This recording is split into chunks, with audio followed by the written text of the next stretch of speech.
Hello everyone, I'm doing a review video today and it's on the Court of Mist and Fury book. If you've not read it, then you probably don't really want to watch this video because I might let a few spoilers slip, but I'll try not to. For those of you that don't know, this is the second book that follows on from the events of A Court of Thorn and Roses by Sarah J. Maas.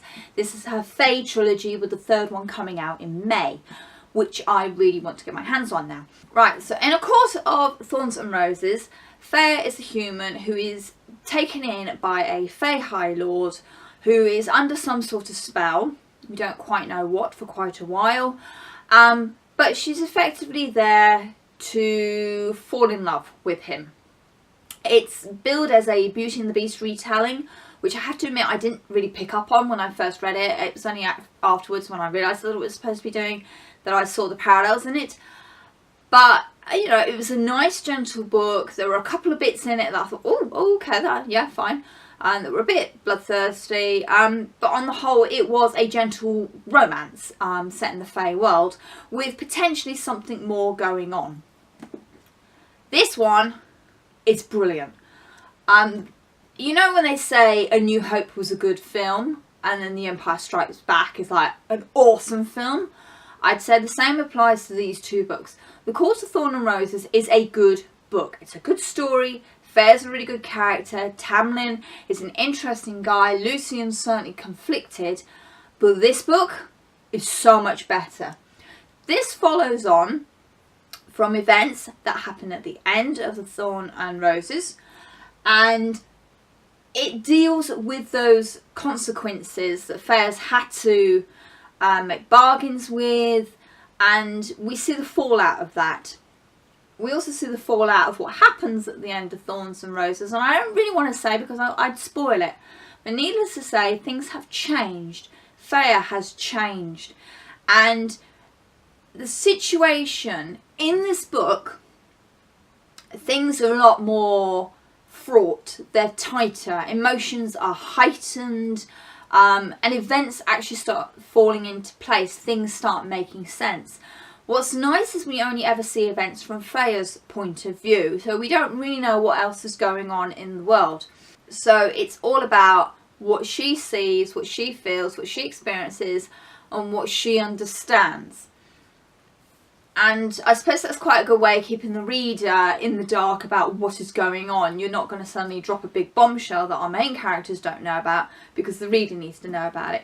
So I quite liked that, and it meant that events later in Mist and Fury were a surprise because we didn't know that was coming.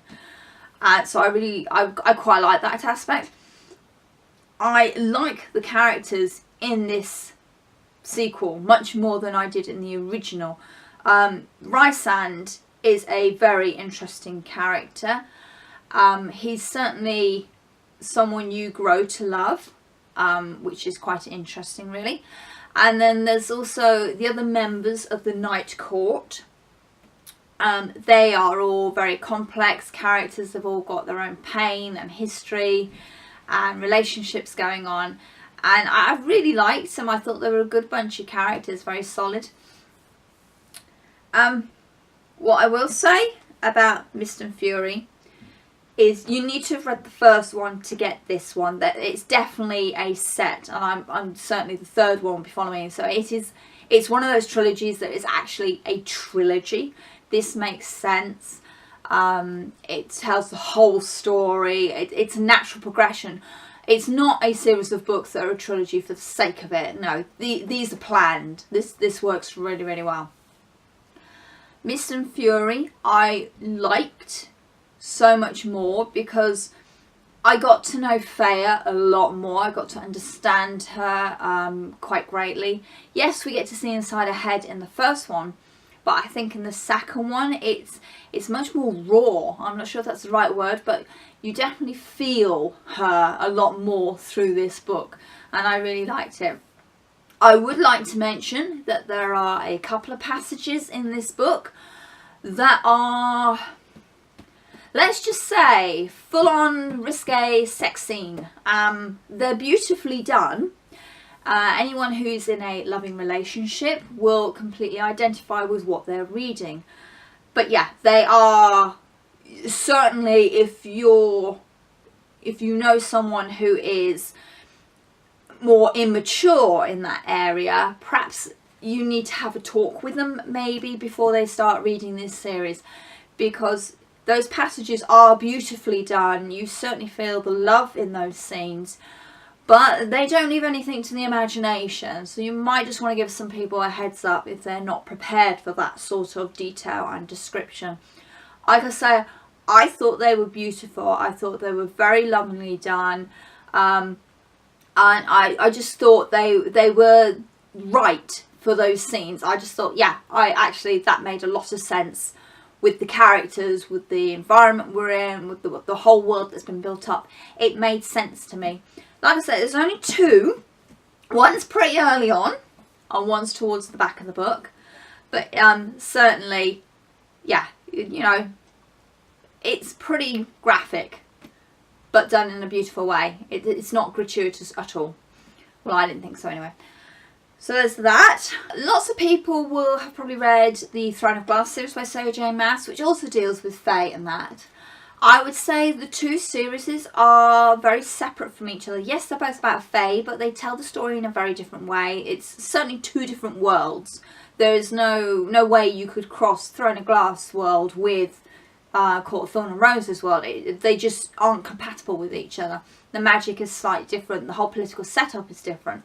So yes, it's the same theme, but it's a different telling, and they're not. You can't just switch from one book to the next book and realise you're reading the same thing. That's not possible. I've just read Heir of Fire before this, and at no point did I ever get confused between the two tales that I was reading, because they are both Fae, but both different.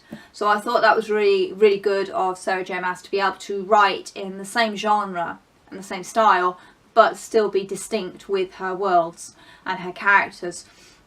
Selena is a warrior, she's an assassin, but she's also broken. Faya, she's not a warrior, she's a survivor, and she's broken, and in more ways than we could possibly imagine. Particularly in this book, deals with that aspect of her character quite deeply, and we get to feel where she's coming from and the things that she's had to do. And I really like that we get to delve into that darkness and despair with her, and that we get to understand exactly why she's feeling like this.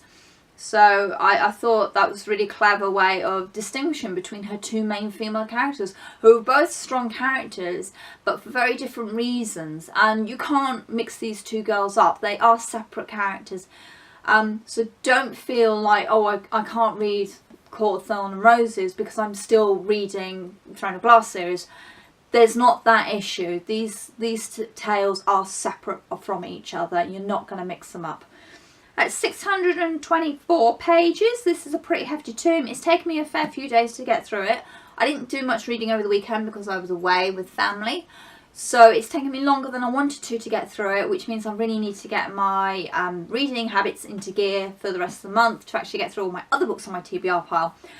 I'm a bit gutted. I now have to wait until May for the third one to come out. I'm really hoping my library's going to get a copy of it, because otherwise I'm going to have to go and buy the series, and it's like, I don't know if I'm going to have room on my bookcase to do that, so we'll have to see. But fingers crossed. I am seriously hoping A Court of Wings and Fury, which is the third book in the series, is going to A, round everything up, because I think it will, B, shred some Fae into serious tiny pieces, because after what happens in this one, my god, there are a few that I really want to just rip to shreds, because they really deserve it. And I'm hoping that a lot of the characters that I've grown to love in the second book will get their happy endings. That's what I'm hoping, but I'm not holding my breath, because, you know, that doesn't always happen. It's nice when it doesn't happen, when you don't get the happy ever after that you were hoping for. I mean, it's heart-wrenching when it doesn't happen, but when everybody gets a happy ending and it all ties up into a neat little bow, it becomes a bit false. And so I kind of want that jolt of, actually, no one's happy ever after is safe. So I'm hoping that we're certainly going to see some big sacrifice, some big emotional deal in the third book that is going to rip the heart out of the readers. Because I'm hoping for that. I'm hoping Sarah J Maas has given us that level of, actually, no, it's not going to be easy. We're going to have to fight for this. Because the tone of these books, they're all about fighting. If you want something, you have to fight for it. Nothing's given to you on a platter. Nothing is easy in this world. And I like that. I think it's very realistic without tripping over into the real world too much. Because obviously, you know, dealing with magic here and fae. But to have that level of reality in a fantasy world, I think is a good reflection on... God, post just came through the door, made me jump. I think it's a good reflection on the skill of the writer to make you feel like this is really happening, or it has really happened. So to bring in that aspect of, no, nobody's safe, we're not all going to get out of this alive. I think it's a good thing. I think it's an important thing to have, particularly in the sort of the older YA books, that life isn't fair. Life doesn't always turn out for the better or for the good. Not everybody gets a happy ever after. Especially as we've all grown up with the Disney films where everything does have a nice happy ending. Yeah, that does have a place. But I also think there's a place for that level of, no, it's not all neat and tidy with a nice big pink bow. That's not how it works. And I think certainly nowadays a lot of teenagers need to be prepared for the cruelties that the world has in store, and the best way to do that is through the fantasy realm, through the books that they read. So, A Court of Mist and Fury. I really, really like this book. I like this book a lot more than I liked the first one. The first one was good. The second one is brilliant. So I'm really hoping the third one doesn't let me down. I would certainly highlight that there are a couple of scenes in there that you may be more uncomfortable with under 14s reading. I would either give that person a heads up, like I say, sit and have a chat with them maybe. It's also quite visceral in places. Some of the violence is pretty full on. Be prepared for that. If you are a squeamish reader, I would suggest maybe have something comforting you at the time, but don't give up on it. It's such a good story and it's very well told that I think it's worthwhile getting through those bits that make you squirm and getting through those bits that make you feel embarrassed maybe. But it's worth it. It's certainly worth it as a story, and the characters. Hang on in there. Get through those issues you've got with it because it's good. But yeah, I think that's everything I wanted to say. So, on that note, Court of Thorn and Roses, Court of Mist and Fury. Have you read them? Please let me know what you thought down below, or link me to your review video. That would be great.